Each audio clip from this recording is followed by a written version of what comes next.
সুদ ভিত্তিক পুঁজিবাদী অর্থব্যবস্থা হওয়ার কারণে আপনাদের ভাগ্যের কোনো পরিবর্তন হচ্ছে না।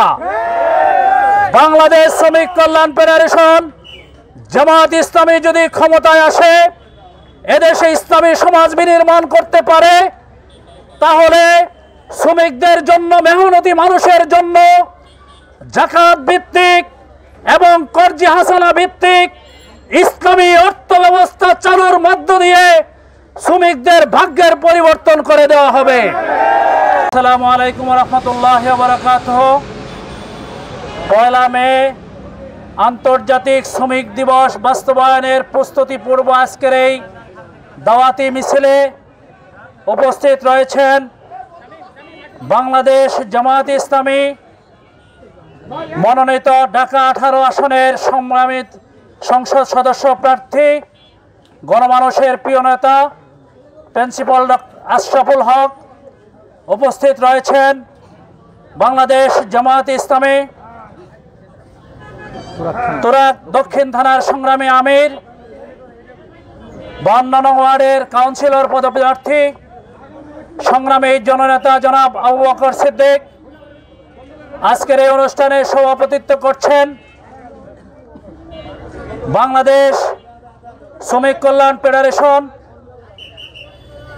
সহকারী সাধারণ সম্পাদক ঢাকা মহানগরী উত্তর জনাব মাহবুবুর রহমান। উপস্থিত রয়েছেন এই থানার সম্মানিত সভাপতি জনাব মঞ্জুর আহমেদ। সংগ্রামী শ্রমজীবী জনতা, আসসালামু আলাইকুম ওয়া রাহমাতুল্লাহি ওয়া বারাকাতুহু।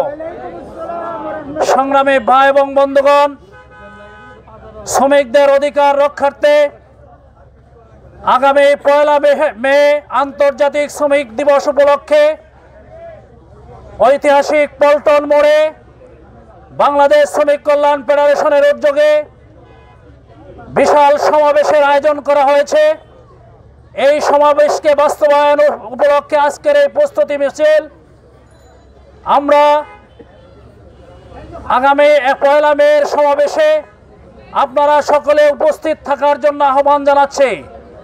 সংগ্রামী ভাই এবং বন্ধুগণ, উক্ত সমাবেশে 1 মে সকাল 9টায় পল্টন ময়দানের সমাবেশে প্রধান অতিথি হিসাবে উপস্থিত থাকবেন গণমানুষের প্রিয় আন্দোলন বাংলাদেশ জামাত ইসলামের সংগ্রামী আমির, মানবিক রাষ্ট্র গঠনের অন্যতম রূপকার ডক্টর শফিকুর রহমান। বিশেষ অতিথি হিসাবে উপস্থিত থাকবেন বাংলাদেশ শ্রমিক কল্যাণ ফেডারেশনের সাবেক কেন্দ্রীয় সভাপতি, বাংলাদেশ শ্রমিক কল্যাণ জামাত ইসলামের সংগ্রামী নায়েবে আমির অধ্যাপক মুজিবুর রহমান। পল্টনের সমাবেশে 1 তারিখে উপস্থিত থাকবেন বাংলাদেশ জামাত ইসলামের সেক্রেটারি জেনারেল মিয়া গোলাম পরোয়ার সহ সংগ্রামী নেতৃবৃন্দ উপস্থিত থাকবেন। সম্মানিত শ্রমজীবী ভাই এবং বন্ধুগণ, আপনারা জানেন ইসলামী শ্রমনীতি বাস্তবায়নের মধ্য দিয়েই শ্রমিকদের প্রকৃত অধিকার ফিরিয়ে দেওয়া সম্ভব। সেই অধিকার ফিরিয়ে দেওয়ার জন্য আমরা আগামী দিনে আপনাদের সমর্থন নিয়ে একটি ইসলামী সমাজ বাস্তবায়ন করতে চাই। সংগ্রামী ভাই এবং বন্ধুগণ, যদি আপনাদের সমর্থনে বাংলাদেশ শ্রমিক কল্যাণ ফেডারেশনের সহযোগিতায় বাংলাদেশ জামাত ইসলামী আপনাদের সমর্থনে যদি এদেশে ইসলামী রাষ্ট্র বিনির্মাণ করতে পারে, তাহলে নিঃসন্দেহে শ্রমিকের যে অধিকার, সেই অধিকার আমরা ফিরিয়ে দিতে পারবো ইনশাআল্লাহ। সংগ্রামী ভাই এবং বন্ধুগণ, আপনারা নিজেরাই ভুক্তভোগী জানেন। আপনি ঋণ করে একটা রিক্সা কেনার পরে অথবা দোকান দেওয়ার পরে লোন নিয়ে সেই লোনের সুদ পরিশোধ করতে করতে আপনার ব্যবসার মূল পুঁজি নষ্ট হয়ে যাচ্ছে। কারণ আজকে সুদ ভিত্তিক পুঁজিবাদী অর্থব্যবস্থা হওয়ার কারণে আপনাদের ভাগ্যের কোনো পরিবর্তন হচ্ছে না। বাংলাদেশ শ্রমিক কল্যাণ ফেডারেশন জামাত ইসলামী যদি ক্ষমতায় আসে, এদেশে ইসলামী সমাজ বিনির্মাণ করতে পারে, তাহলে শ্রমিকদের জন্য, মেহনতি মানুষের জন্য যাকাত ভিত্তিক এবং কর্জি হাসানা ভিত্তিক ইসলামী অর্থ ব্যবস্থা চালুর মধ্য দিয়ে শ্রমিকদের ভাগ্যের পরিবর্তন করে দেওয়া হবে। জামাত ইসলামী যদি এদেশে ইসলামী শাসন ব্যবস্থা বিনির্মাণ করতে পারে, শ্রমিক তার ন্যায্য অধিকার ফিরে পাবে। সিটি কর্পোরেশনের প্রত্যেকটা স্তরে স্তরে শ্রমিকের চাকরিও রয়েছে, সেখানে চাকরি নিশ্চিত করবে।